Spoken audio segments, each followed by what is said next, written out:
El paisaje de Egipto. Como escribiera Heródoto en sus historias, Egipto es el regalo del río. Egipto es el Nilo, es el más largo del mundo y está formado por tres afluentes, el Nilo Azul y el Atbara, que nace en los macizos de Etiopía, que los antiguos egipcios llamaban Abisinia, y el Nilo Blanco, en lo que hoy es Sudán. El Nilo describe una amplia y se originan cuatro cataratas.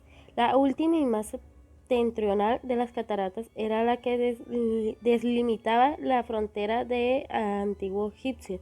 Desde ese punto el río recorre 1.200 kilómetros, 750 millas hacia el norte, hasta desembocar en el mar Mediterráneo. En este recorrido atraviesa dos tipos de paisaje. La mayor parte del curso del río se realiza a través de un valle calizo encajonado y el desierto. Los desempeñadores terminan justo al norte del moderno del Cairo. El Nilo es la mayor fuente de agua del país. El río proporcionó a los antiguos egipcios tres estaciones del año bien marcadas: la de la inundación de junio a octubre, en la estación siguiente de noviembre hasta febrero, cuando los campos empezaban a emerger de las aguas, se producía a la siembra, y finalmente de la sequía. Los egipcios llamaron a su país Kenet, que significa la tierra negra, el desierto que se extendía hacia el este y hacia el oeste, para ellos la tierra roja. Los egipcios perfeccionaron muy pronto un sistema geométrico y matemático. El Nilo fue un factor cultural que estableció una gran medida de ritmo vital de los egipcios. El otro factor importante fue el sol. La cultura de Egipto. Los antiguos egipcios vivían apaciblemente los interminables ciclos de la vida, determinados por el sol y el río. Los cambios experimentados durante los 2000 años 500 antiguos siguientes tres fueron realmente mínimos. La mayoría de sus números dioses representaban fuerzas de la naturaleza y sus imágenes incorporaban aspectos e imágenes humanas o animales. Durante la dinastía tebana, el dios de la capital, Amón, adquirió una importante creciente y fue asimilado a otros dioses, y en especial al dios del sol. Osiris fue considerado como uno de los grandes dioses de la tierra y de su muerte y renacimientos cíclicos, símbolo de la semilla que muere para renacer más tarde en la forma de espiga. Él era el dios civilizador que enseñó a los hombres a cultivar al suelo irrigado. Los grandes centros religiosos eran escenarios de festejos públicos que se prolongaban durante varios días. El objeto de antiguo egipcio fuese agricultor, artesano, noble o sacerdote. Los sacerdotes de Amón restablecieron rápidamente el orden previo y devolvieron el culto a los templos. La vida cotidiana del antiguo Egipto estaba totalmente impregnada de religión. Los egipcios creían en una vida sobrenatural parecida a la divina y basada sobre cuatro principios distintos. Historia de Egipto. En el año 5500 a.C. aparecen los primeros poblados a lo largo del Nilo y se fueron desarrollando dos culturas.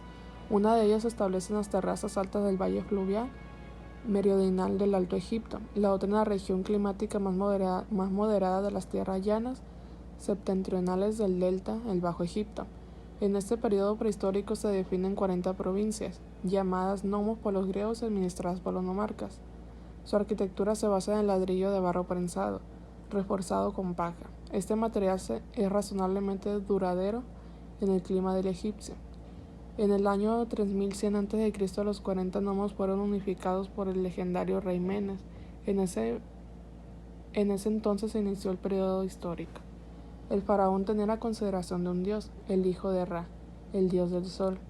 A su muerte su lugar como dios viviente era ocupado por su hijo, mientras que el espíritu del faraón muerto se convertía en una deidad aún más poderosa, uniéndose a Ra en su viaje en barca a lo largo del Nilo celeste.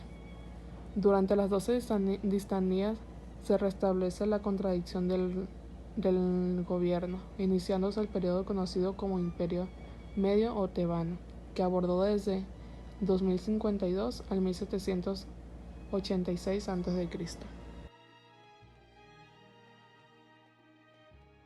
La pirámide escalonada se usa en Saqqara.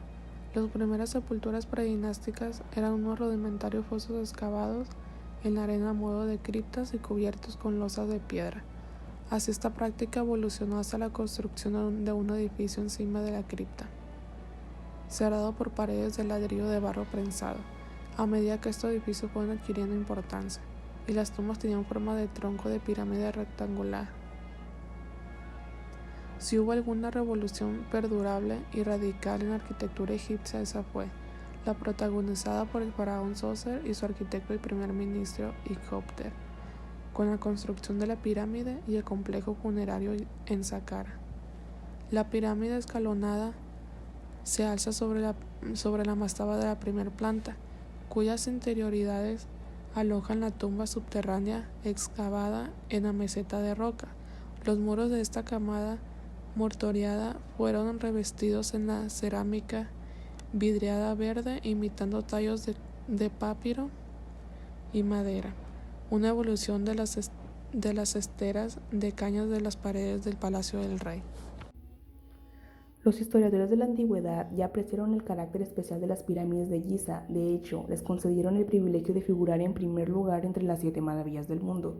Tal vez no exista ningún otro monumento en el mundo al que se le hayan dedicado tantas especulaciones, sesudos estudios científicos y todo tipo de conjeturas más o menos banales.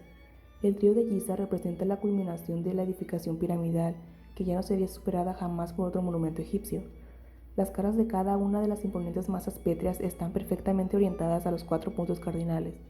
La primera, que se construyó, es la más septentrional y la de mayor tamaño de las 3. Fue erigida por Keops, el segundo faraón de la cuarta dinastía, aproximadamente entre los años 2680 y 2560 a.C. La siguiente, inmediatamente al sur de la anterior, fue la construida por el hijo de Keops, Khefren, el tercer faraón de la cuarta dinastía. Más tarde, al sureste de la pirámide central, el faraón Makerinos, hijo de Khefren, construiría la tercera y más pequeña de las 3. La inigualable fascinación de que ejercen las pirámides se debe, sin duda, a 2 factores: su imponente tamaño y la precisión con la que fueron construidas. La pirámide de Keops, la de mayor de las 3, medía originalmente 440 varas egipcias, es decir, 230 metros o 755 pies de lado, y 280 varas, 146 metros o 479 pies de altura. Hoy en día esas medidas son algo inferiores, ya que la envoltura exterior de piedra calcárea perfectamente labrada fue arrancada para aprovechar los bloques como material de construcción en el Cairo. La pendiente de sus caras es de 51 grados 50 pulgadas.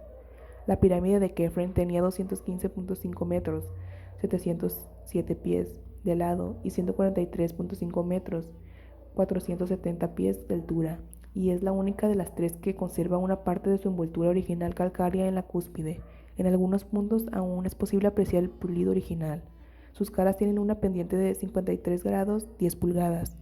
La más pequeña de las 3 pirámides, la de Makerinos, medía 108.5 metros, 353 pies de lado y 66.5 metros, 281 pies de altura, siendo la pendiente de sus caras de 50 grados. Las pirámides son como montañas cuyas piedras fueron elevadas una a una desde el nivel del Nilo hasta la meseta.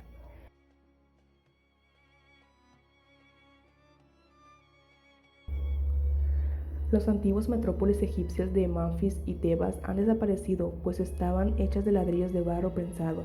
Bajo el reinado del faraón Aknatón, hacia los años 1379 a 1362 a.C., se fundó una nueva capital, Aknatón, el horizonte de Atón, en el centro geográfico del antiguo Egipto, actualmente Amarna o Tel el Amarna. Esta ciudad pretendía ser la sede de la rebelión religiosa emprendida por Aknatón. A la muerte de Aknatón, la ciudad y sus templos fueron demolidos por los sacerdotes de Amón y las piedras del templo empleadas para construir otros edificios. A pesar de ello, los escasos restos que se conservan de la antigua Aknatón han permitido la reconstrucción de una espaciosa casa de suburbios septentrional de la ciudad. El acceso de la calle se realizaba a través de un portal inserto en el muro circundante. Inmediatamente a la izquierda estaba la casa del portero. En el interior del jardín, cercado por un muro, se alzaba una capilla dedicada a Atón, el dios nuevo. Atravesando un patio interior ajardinado se accedía a la vivienda propiamente dicha, centrada en torno a 2 de sus piezas principales, la sala norte y la sala central. En torno a este núcleo central se organizaba la sala oeste para los invitados, la zona de las esposas en el lado sur y el conjunto de aposentos del cabeza de familia en la esquina sureste. Las ventanas de los grandes muros exteriores eran evidentemente muy pequeños para paliar la entrada del calor exterior, y la porción central de la casa sobresalía ligeramente del resto para permitir la iluminación y la ventilación a través de las ventanas de linterna. En torno a la casa principal se organizaba una serie de dependencias secundarias: el granero del lado oeste, los establos y un cuarto de carruajes en la esquina suroeste del conjunto, las dependencias del servicio en la zona central y los almacenes y la cocina en la esquina suroeste. El establo y el pozo estaban ubicados junto al muro este. Evidentemente se trataba de la casa de algún funcionario importante o tal vez de algún sacerdote al servicio del templo. Los calígrafos y artesanos también debían vivir razonablemente bien, dado que sus servicios eran cruciales para el buen funcionamiento de los servicios del templo y para la creación de las inscripciones y pinturas de los templos y tumbas. Las casas de planta alargada tienen el ancho de una habitación y un fondo de varias habitaciones y constan de las mismas partes principales de la villa de Amarna, aunque el tamaño más reducido. Las dimensiones oscilan entre 4 y 6 metros, 13 a 20 pies de ancho y de 20 a 25 metros, es decir, de 65 a 85 pies de largo. El poder teocrático absoluto de los faraones de la cuarta dinastía no sería igualado jamás y, en consecuencia, las pirámides de Giza no fueron superadas. Los faraones subsiguientes erigieron pirámides más reducidas, pero a partir de la fractura que supuso el primer periodo intermedio, las tumbas y los templos reemplazaron a las pirámides en su categoría de grandes obras reales. Hasta los dioses acusaron esta revolución, ya que el papel de Ra como dios principal fue suplantado por Amón, cuyos sacerdotes estaban centrados en torno a Tebas, una ciudad emplazada en pleno Alto Egipto. Establecida la capital en Tebas, lo que señala el comienzo del Imperio Medio o Tébano, bajo su influencia surgieron dos grandes templos edificados a Amón, en Karnak y Luxor, ambos al sur de la capital y en el margen derecho del río. Las tumbas reales y civiles, así como todos los demás edificios relacionados con el culto funerario, se construyeron del otro lado del río, allá donde el sol se expone, excavadas en la roca del Farallón, justo al límite que separa el desierto de las tierras cultivadas del valle.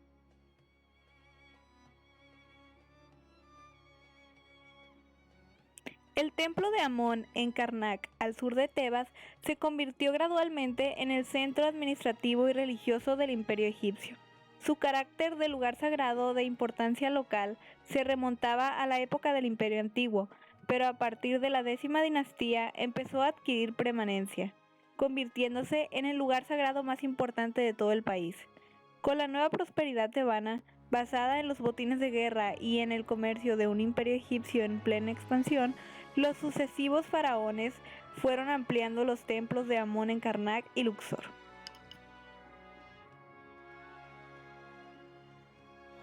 Arquitectura egipcia tardía, 712 a 332 antes de la era común. Después del tercer periodo contra Medio Egipto, fue identificado de nuevo bajo el reinado conjunto de Nubia y Egipto. Lo que más singulariza la arquitectura egipcia es su deliberada resistencia al cambio, o de dicha manera, sus modificaciones no graduales, casi imperceptibles, de la forma arquitectónica a lo largo de casi 2700 años. Esta persistencia de la forma en el tiempo, especialmente en el proyecto de los templos, está perfectamente expresada en los ejemplos construidos durante el periodo de la dinastía de los Ptolomeos, reyes griegos de Egipto de la familia de los Lágidos tras la conquista de Alejandro Magno. El mundo dejó de ser concebido como algo mutable que seguía un siglo perpetuamente recurrente. Ni siquiera los templos estaban ahora construidos por los faraones egipcios, sino por el gobernante griego instalados en el trono por el conquistador Alejandro. El mundo estaba cambiando y las reglas fijas de la arquitectura empezaban a reflejar esos cambios.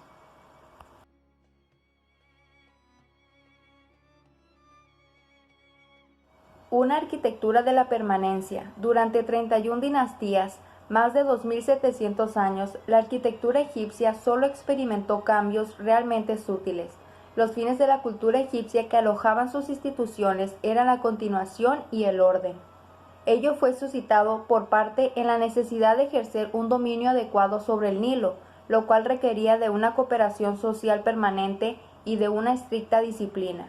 En la antigua sociedad egipcia, el hombre y la naturaleza estaban vinculados por unos lazos fijos, inmutables, y el faraón se convirtió en el símbolo divino de la relación permanente entre hombre y naturaleza. En consecuencia, la egipcia fue una arquitectura de masivas formas geométricas, nítidas y cristalinadas. Los egipcios apreciaban la grandeza, la masa y la solidez como un símbolo de durabilidad. Los egipcios nunca se distanciaron del objeto arquitectónico a fin de poder estudiarlo y reflexionar sobre el cómo de una forma abstracta, ya que acertadamente reconoce E. B. Smith, no veían la piedra sino el símbolo.